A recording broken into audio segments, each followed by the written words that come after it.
prime thing is you have to win. Ill intent, violence, physicality, pain. Enough is enough.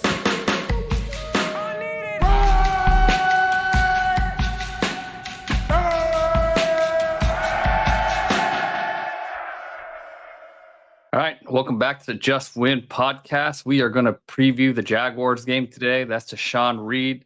That's Vic Tafer. I'm Ted Wynn. And this week, the Raiders are going to host the Jacksonville Jaguars in a very winnable game. And that might not be a good thing against Mac Jones and the Jaguars, who are one of the worst teams in the league. I believe they have 3 wins on the season, and the Raiders have 2. But the Raiders are at home, so they have a little bit of an advantage. Do you guys think there's going to be a lot of Jaguar fans traveling from the all the way across the country to Las Vegas? I wouldn't say a lot, but I think if you are a Jags fan and you have made plans, before the season started, it's probably the trip that you booked. So I think there were a decent number of Falcons fans there Monday night, even though they're having a bad year. I think, I think it'd probably be one of the better home field advantages for the Raiders, comparatively to other games. Yeah, I don't know. The Falcons fans are pretty deep. There's a direct flight from Atlanta to Vegas, so maybe that helps out a little bit. I don't know how many Jaguars fans there are in general, given how things have gone for them. But, always nice trip to Vegas. Jacksonville, they have a nice, strong connection to gambling, of course, as we know with their franchise, with that team employee that got in trouble for gambling all their money away, recently. So it's a perfect place for them, man. So you're saying he might be there. That one employee, the former employee, might be at the game. If he's still in the game, in the business of gambling, then I feel like this would be the one that he makes. Yeah, He might not be at the game, but his money is going to be with the game. But Aidan O'Connell is coming back. That is confirmed. It gives him the best chance to win. What are you guys hearing from O'Connell? You think he's going to be where do you gauge his health as far as 80%, 90%? Where do you think he is? I would guess 80. 80 sounds like a good number. I watched his workout before the game Monday, and he has a little limp still, but when he runs, he ran a little bit and did both jogging and kind of more full speed, and he was moving around fine. That's not a big part of his game. He has to sidestep to get out of trouble, but the throwing stuff looked fine. He still throws the ball, like he used to. So I think 80 is a good number. Yeah, and as we know, mobility is not a big part of Aiden's game. He's not going anywhere, doing too much. Ironically, the game in which he got hurt, he probably did more running than he's ever done in his career. So, it's going to be more important that he stays on time and gets the ball out of his hand quickly, and avoid pressure in situations where he does have to use his legs. Because, like I said, already he's not too mobile, and I would imagine with a bone bruise in his left knee that it probably won't be any better. And so. But he's been a full participant in practice this week. So barring any setback or other injuries popping up, he's gonna return as a starter. And big picture for him.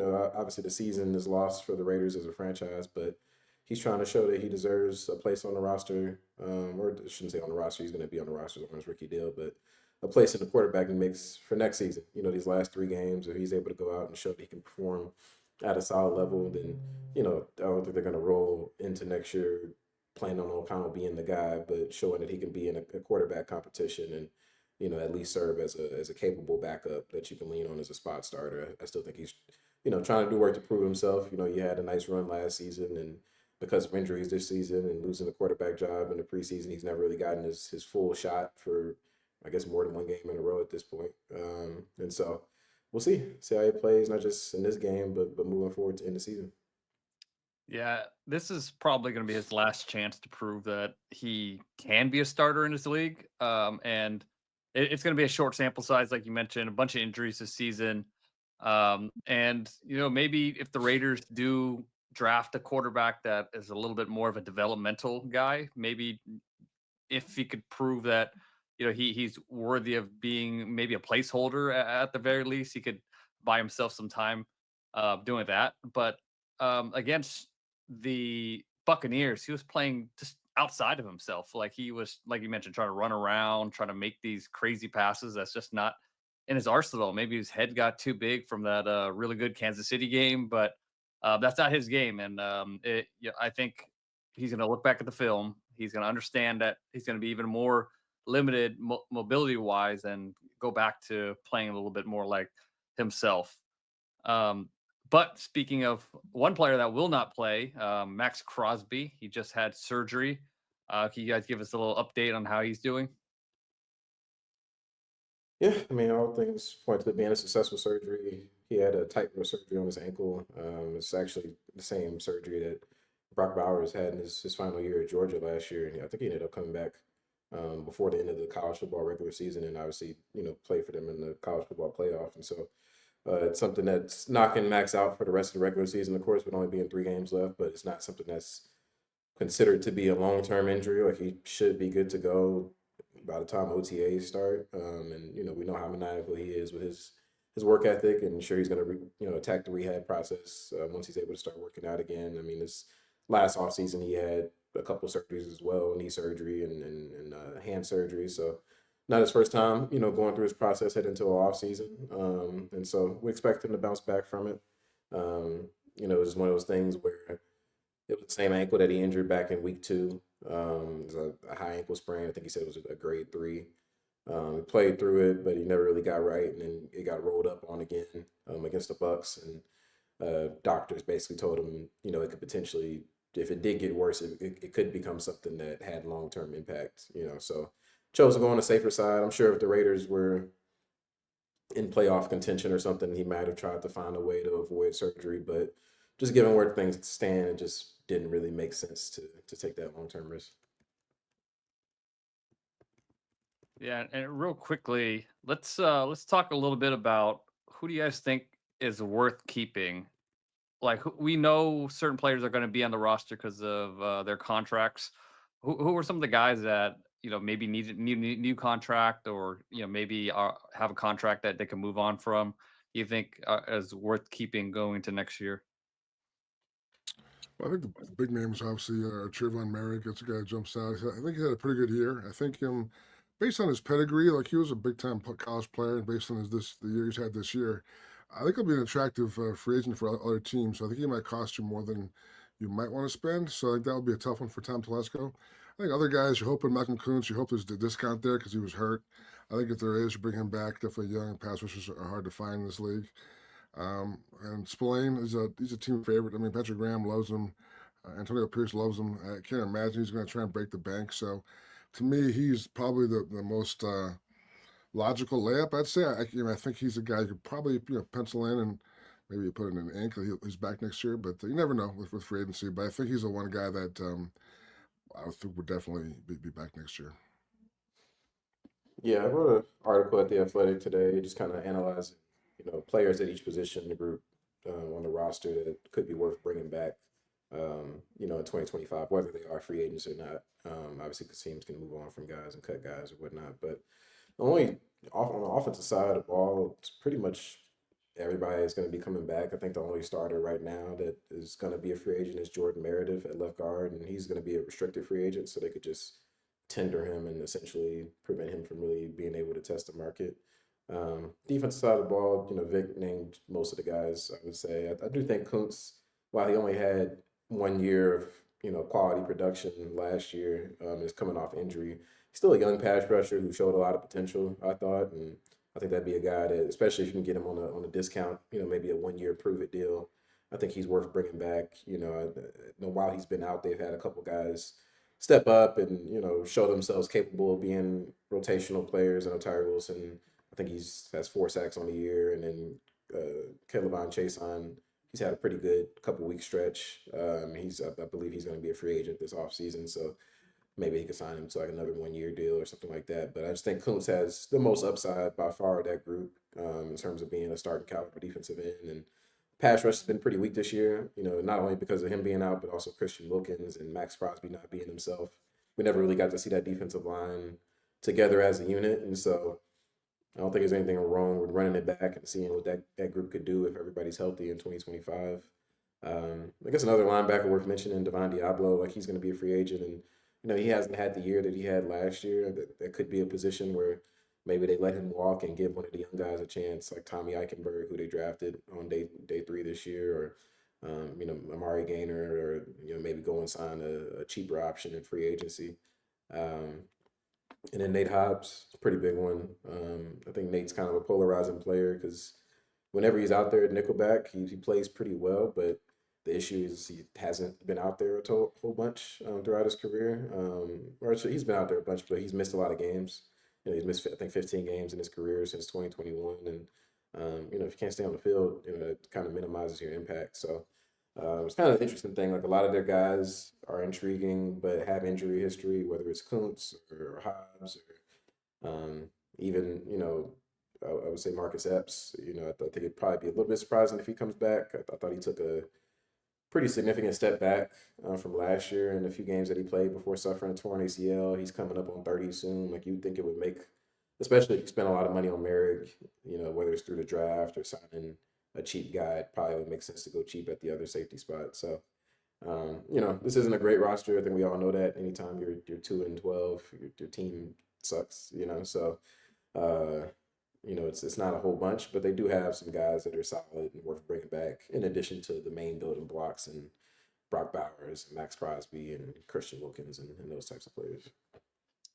Yeah, I mean, to me, I think Merrick is a guy you definitely have to bring back. He's just playing really well. They found a spot for him. Ever since they moved him closer to the box, he's been making a ton of plays, and a guy that you finally see develop and turn into a playmaker. I don't think you should let those guys out the building, especially because they have so much cap space to work with. To me, that's a no-brainer. You gotta bring him back, and obviously you're gonna try to take a shot at Kuntz unless somebody offers him a huge contract, which probably is not going to happen because he's hurt. But I mean, you never know with pass rushers nowadays. But yeah, I pretty much agree with everything you guys said. As far as the tank update, Giants are still on top of the Raiders according to, is that the NFL projection? Yeah, it's not a projection. It's just currently where it stands based on strength of schedule. Okay. How far would the Raiders drop potentially if they win this weekend? We saw Depends on what happens elsewhere, but I think it's 7. I think it's the lowest they can go if they win. Yeah, that's rough. So the question is, if you're Mark Davis, would you rather lose out and get the first pick, or would you rather get a win and pick 5th or 6th? That's kind of the question. I think he wants to win pretty badly, so I'm not sure. I know fans all want the first pick; they all want to lose out, but players don't want that. The coaches obviously don't want that. So, what does the owner want? I think he wants to win a game. Yeah, I just think if you gave him some truth serum, like, you got to say that. You can't say, yeah, we want to lose, but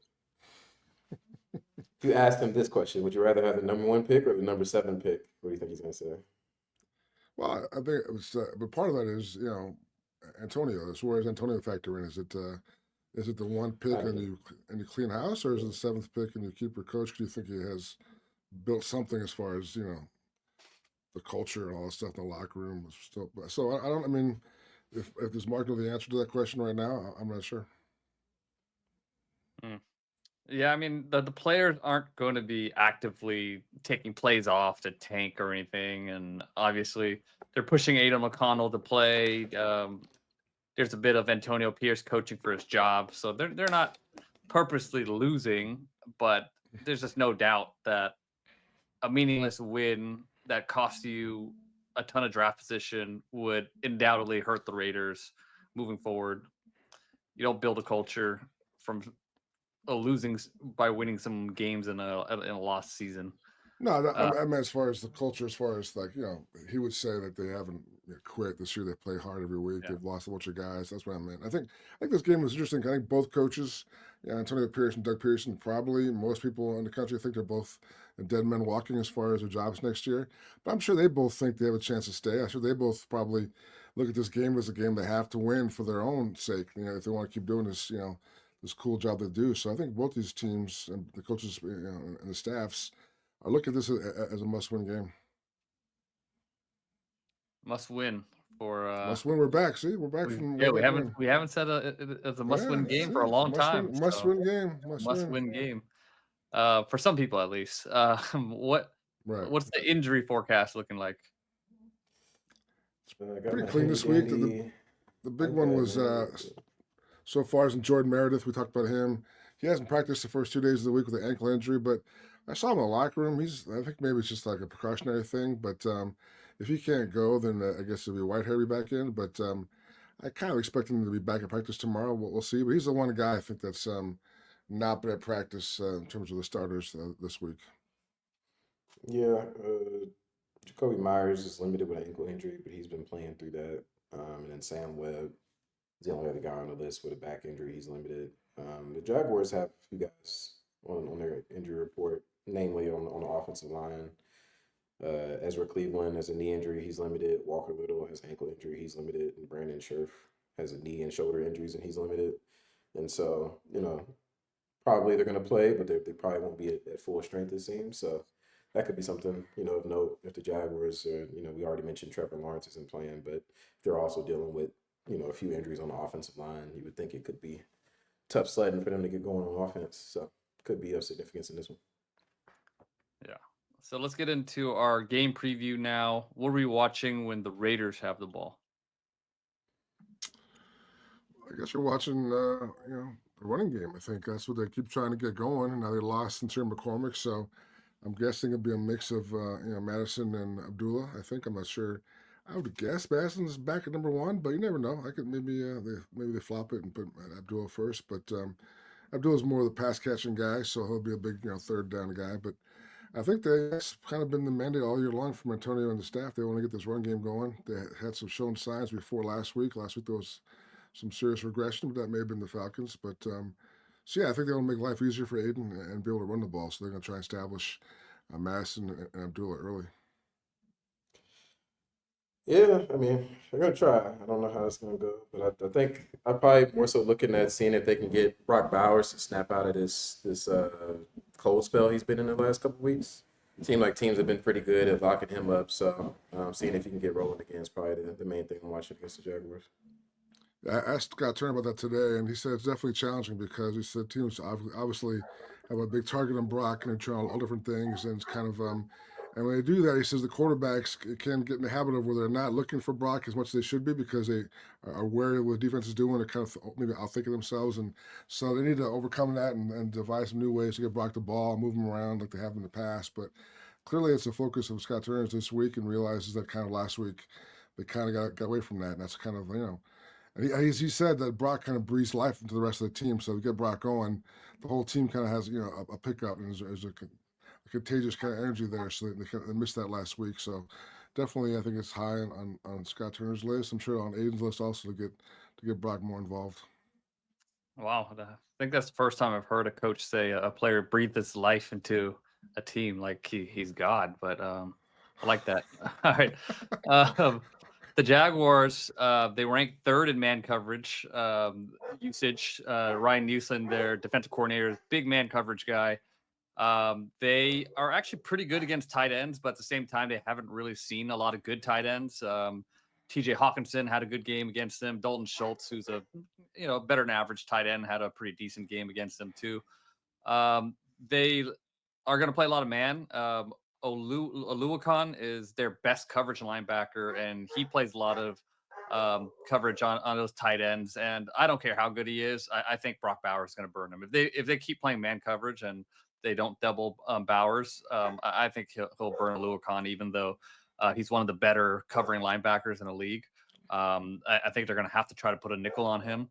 But I do think if they do double cover Bowers and try to take him away with coverage, I think this could be the game where Michael Mayer actually breaks out. I know you kind of predicted Mayer was going to have his breakout game last week, but this might be the week that they do it, or he does it. So yeah, I think a lot of man coverage. Oops. Could you try again? Sorry, my phone is going off. Try again, too. Yeah. That's funny because we talk about Bowers all year long and how I think now he needs 14 catches to set the all-time rookie record. Then today I was kind of noticing that out of nowhere, Malik Neighbors is now tied with Brock. They're both at 90 catches, so there's no guarantee that Brock actually sets the record. He may be chasing Malik. So I think Malik's missed 2 games, so that's pretty impressive. But so there's some company now in the chase for the record. Brock's not just going for it by himself. Yeah, man, it's not the number 1 pick. It's the only battle between the Raiders and the Giants, I guess. Yeah, a lot of battles. Yeah. Other Josh Allen, one of the best edge rushers in the league. Not elite, but kind of in that borderline area. And former number 1 pick Trayvon Walker. Also, he's not doesn't quite live up to his billing, but he's still a very good defensive end. A lot of power, going to be tough for DJ Glaze to handle. And secondary wise, they have their safeties are maybe one of the worst safety tandems in the league, especially with Andre Cisco gone. So again, I think this could be a big Brock Bowers, Michael Mayer type of game. All right, let's move on to the other side of the ball. What are you watching out for when the Jaguars have the ball? So we'll see if the Raiders' defensive line can keep the hot streak that they're on going. Even without Max Crosby last week, I think they had a pretty good performance against the Falcons. A lot of that was the fact that Kirk Cousins is a statue, but Mac Jones isn't exactly the most mobile quarterback in the world either. And as you talked about earlier, the Jaguars' offensive line has a few injuries, and so seeing if this kind of hodgepodge group of defensive linemen can get after the passer and make them a little bit more one-dimensional. So that passing game, Mac Jones is obviously a question mark. That's my best case scenario is to call him a question mark. But Brian Thomas, the rookie receiver, definitely has emerged. He's had some huge weeks of late. That'd be a huge test for the Raiders secondary. I don't know if it's Jack Jones or what, but that'd be a big time. Maybe got to double him or bracket coverage. But he's become a huge playmaker in the last month. Yeah, Brian Thomas, he's a problem. Brian Thomas Jr. is you could make an argument that he's the best rookie receiver in this class, and it's a big hyped up class with Malik Neighbors, Dunze, Marvin Harrison Jr. But he right now Brian Thomas Jr. is 9th in receiving yards, right below Brock Bowers. He's averaging 14.9 yards per reception. Has 8 touchdowns on a very bad offense. That's hard to do. And he was kind of seen as like a developmental guy, 6'4", 4'3" speed, but not a huge route tree. But he's developed a lot faster than people thought. And he's just hard to handle. He's just big, fast. He's really good on these crossing routes where he just runs away from his man and they give him the ball on the run, and he's hard to tackle. So that's obviously going to be a number 1 threat to stop on the Jaguars. They've been running the ball a ton since Mac Jones has been put in the starting lineup, obviously. In neutral situations, they rank 7th lowest in cook rate, which means they don't pass the ball a ton on early downs. And it's a different run game than the Falcons. The Falcons really gashed the Raiders with Bijan Robinson and zone running game. But the Jaguars are more of a power running game. They're going to try to run power at you, counter a lot of those gap scheme runs, and it's going to be up to the Raiders interior to try to hold up. So I think John Jenkins is going to be really big in this game. And last week, the Raiders faced an immobile quarterback that threw a lot of interceptions. Kind of the same situation here with Mac Jones, even though Mac Jones will try to run, even though he's very slow. But he ranks 3rd in interception per attempt, interception rate, 4.1%. Interception rate. He's thrown 7 interceptions, only started 3 games. So the Raiders will get opportunities to intercept the ball, and it'll be up to them to capitalize on it. All right, who are you guys looking at as far as matchups? Who are your matchups of the game? I'll give mine away. I think it was Brian Thomas and Jack Jones. Who it is? I think I don't know who else it could be, but clearly, you have to limit the big plays. No big plays. Then, like you said, try and stop the run game. But yeah, I think Jack Jones has to have a lot can't bite and double fakes. People know he's looking for the pick 6, so they kind of he gets a little stuck there. So he has to have some good habits and stick with Brian Thomas. Yeah, I don't know if it's like an individual matchup, but more so, I think seeing how this Raiders offensive line holds up in pass protection against what's been a pretty solid Jaguars front, I would say. between Armstead and Walker and Hines Allen. They have some dudes up there, and O'Connell, as we talked about, he's already not mobile, but he's going to be even less mobile than usual this week. And so if they can't protect, he's going to be going down. Or just throwing the ball away. He's not going to be evading pressure in this one. So I think that'll be the big kicker for this Raiders offense that's been struggling all season. See if they can maybe have a good one against a defense that isn't that great. Yeah, mine's will be Tashan against Anton Harrison, the Jaguars right tackle. It's probably their worst offensive lineman, and he kind of struggles with speed. Last week, I think Wilson got some on the offensive right side of the line. I think this week, Harrison, I think that's going to be a good matchup for the Raiders to get some quick pressures. X factors. Who are we looking at as far as X factors? On Tashan, it's people say it's a revenge game. He's going against his old team. They waited for him for 4 years to make something happen, and they kind of ran out of pay.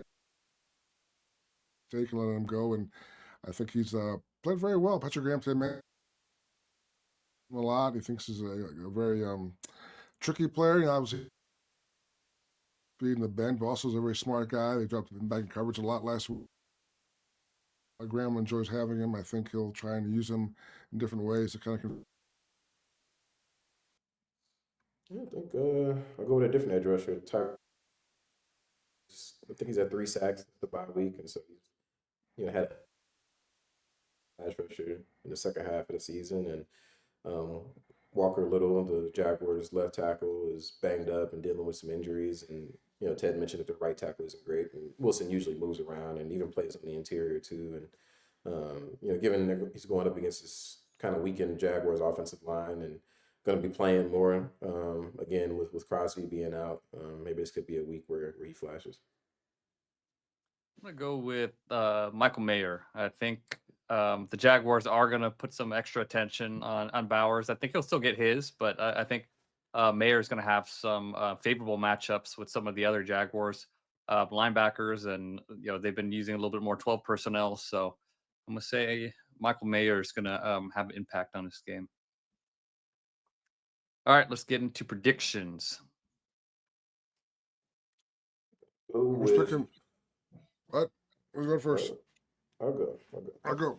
I'll go Jaguars 20, Raiders 17. I know that a lot of Raiders fans rooting for the tank are scared of this one, but the Jaguars have been fairly competitive as of late. I think their last 3 games, they've all been decided by 3 or fewer points. They've been pretty competitive. They're playing all right. And Hey, it's the Raiders Raiders. been competitive too, man. Yeah, kind of. I mean, they've been competitive, but then they lose by 2 scores, So, and also people.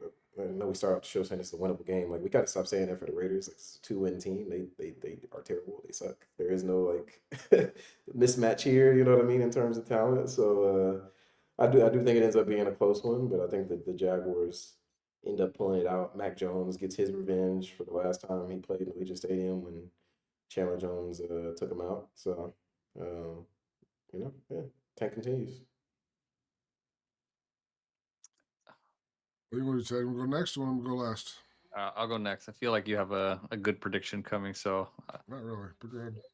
I'm gonna say the Raiders win this game because I think it's close, but I'm gonna give the edge to the home team.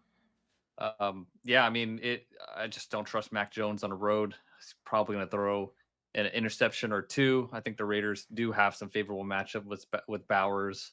And I think they might be able to run the ball a little bit on this kind of weak interior of the Jaguars. So I'm gonna say Raiders win 21-19.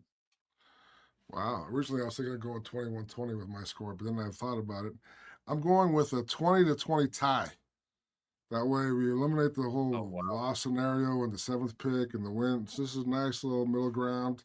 The team gets a little bit of a pick-me-up, not like a celebration, no cigars, but I think the teams are pretty evenly matched. I think, if anything, I'm looking at the running games of both teams. I think the Jags have a small edge there with their guys. So that would be to me the difference if I picked the Jags. But I don't want to. I don't want to pick the Raiders either. So I'm picking a tie, 2020 tie to shake things up in the Yeah, draft tankathon. Wow. It's a yeah, great it's pick. terrible, It's a terrible, great man. I pick. mean, you're speaking. It's a fine pick, but that means we have to sit through overtime in its entirety. That's a lose-lose for everyone. Man, it can't be worse than the first 3 quarters on Monday, man. The first 3 quarters on Monday, I almost took a leap, but can't be worse than that. So but yeah, be two teams trying to win, but both coaches fighting for their jobs. Be a great atmosphere. I'm looking forward to it. Okay. All right. Well, I knew you had a good prediction in you. I just Not sensed it. really. It's not really So, good, but or interesting one at least. yeah, It's different. That's our first tie prediction of the it's just season, I think. Yeah. it's just a clown being a clown putting on his makeup and his red nose and making a clownish pick. It's all good. Hey, if it happens, we'll retweet that everywhere. Wow, I'll be a legend. Yeah. All right. Fan questions. Is it not concerning that Tom Brady suddenly has so much to say in the future of the Raiders? What experience does he have that suggests Mark Davis should let him be a leading voice in any discussion about how the Raiders should move forward? By CTW Jones. I mean, he's the greatest quarterback of all time, who at some point in time got Mark Davis's ear and listened to what Mark had to say and made Mark feel important. And here he is now with a stake in the team, a lot of money. Well, he doesn't need money, but a lot more money than he already had. So I think, and you hope that a guy who came from the bottom to the top knows what it takes, knows some secrets that maybe will help them find a quarterback and some talent. But yeah, you never know. I mean, like we talked about, Michael Jordan was best player ever, but he was a terrible executive. So you never know how this is going to work. But you hope that that Tom Brady is different. That's what Mark Davis is hoping, that he has some secret sauce that he's going to share with the Raiders. Yeah, I mean, but when you've been through as many head coaches as Mark Davis has as owner, and maybe through another one, depending on how the rest of the season goes. Like, I mean, I don't know how much worse it could get. Like if he, we'll see. Might as well try something different, mix it up, and that was part of the reason why Mark brought him into the ownership group, was to lean on him as a football advisor. And we've been critiquing Mark for years for his decisions when it comes to hiring head coaches and GMs and whatnot. So I mean, if he realizes he's not that good at it, I'm not going to knock him for finding some outside help. Yeah, and it's not like Brady has final say on things. He's just gonna give his input, and then it's up to Mark to whether how much sway that opinion has. But I mean, it's definitely valuable to have input from somebody that actually knows the game and has been part of a winning organization. So yeah, we'll see about that. But yeah, Tom Brady doesn't have final say, so I don't think my concern level would be too high about that. All right, I'm going to combine these two questions because Clever. they're kind of the same. AP's future is unknown at this point, but are you hearing any rumors about who might be under consideration to be the Raiders' next head coach? And the next question is about, do you think the Raiders have the ability to lure a top coaching candidate like Ben Johnson? I think the one name people automatically jump to is Mike Vrabel because of the ties with Brady, and because he's available and wants to get back into it, and people think he's a good coach.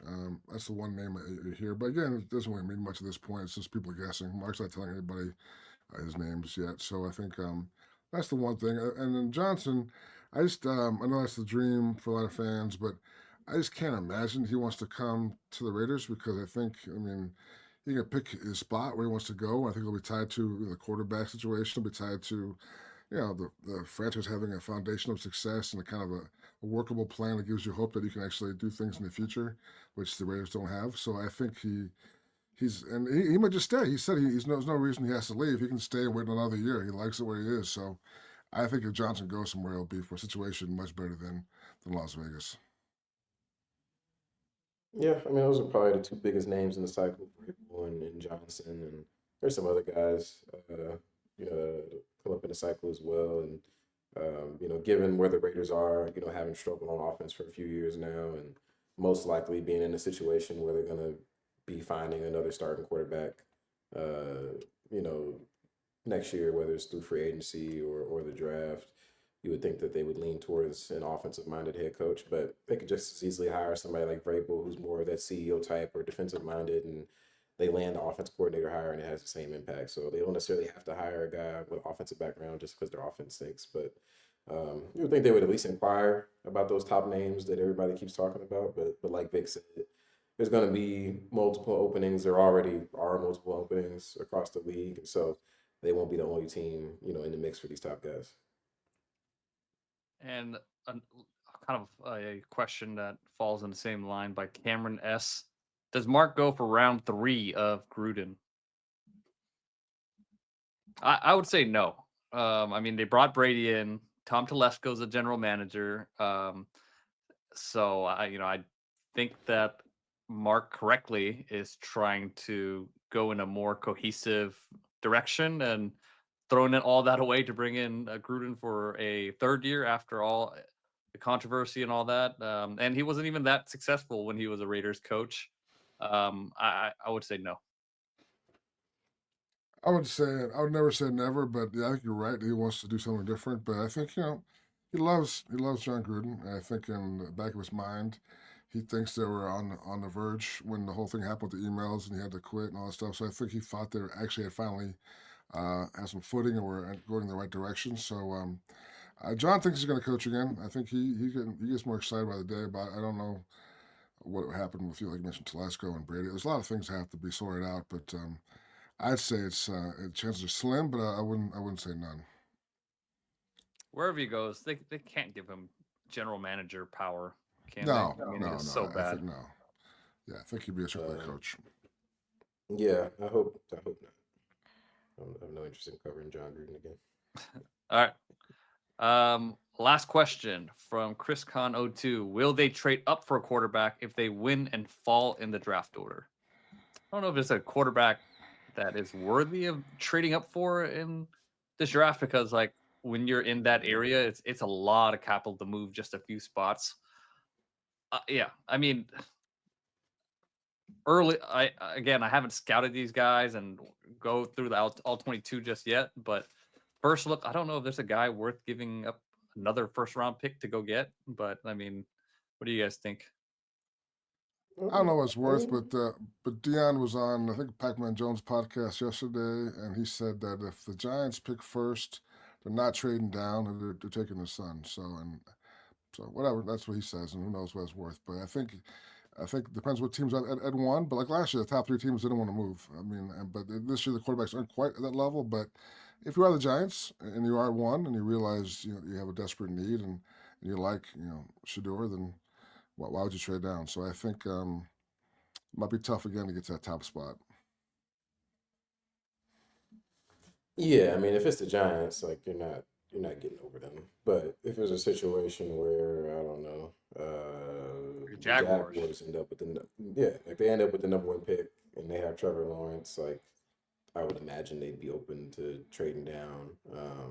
But like partially depends how free agency goes. Like if the Raiders get in the mix for one of the top guys like a Sam Darnold or something of that nature, and they don't feel desperate, that desperate to where they have to draft a quarterback this year, then probably not. But if they come out of free agency without landing like somebody who's clearly going to be the guy next year, I think they kind of need to make a move. I just don't know how you can run into next year with this same type of quarterback room again. Yep. It's gonna be interesting. I mean, it always is. Yeah. We'll see. Never dull. We don't even know where they're gonna pick. I mean, they're number 1 now. They could be number 10 by the time the season ends. We'll see. Raider fans will kill you if you say that. Don't say that. Raider fans will. It's fine. I'm just gonna take Drew Allar at 10. It's fine. He's staying in school. Yeah, he's already staying. Oh shit! Well, fuck yeah. That's my guy. That's your guy. Oh man. Quinn Ewers. Oh. Unless Tom Brady could convince him to come out in the draft. We'll see. There you go. I like it. All right. Well, that's all we have for you guys today. Thank you for tuning in. Make sure you guys subscribe, hit the like button on YouTube, subscribe, and leave reviews on Spotify and Apple. We will talk to you live after the Raiders play the Jaguars. After the big 2020 tie. Oh, it's so exciting. Toilet bowl, the tank bowl, whatever you want to call it. It's the must-win bowl. Let's be positive. All right, Oh, all right. Fine. jeez. The brighter future ahead bowl. Sorry. That's terrible. All right, Yeah, y'all. it's pretty bad. Hasta la That's vista. that's a YouTube All right, title. y'all. Goodbye. Goodbye. Somebody hit the button. Hit the button. Stop recording. Later, guys.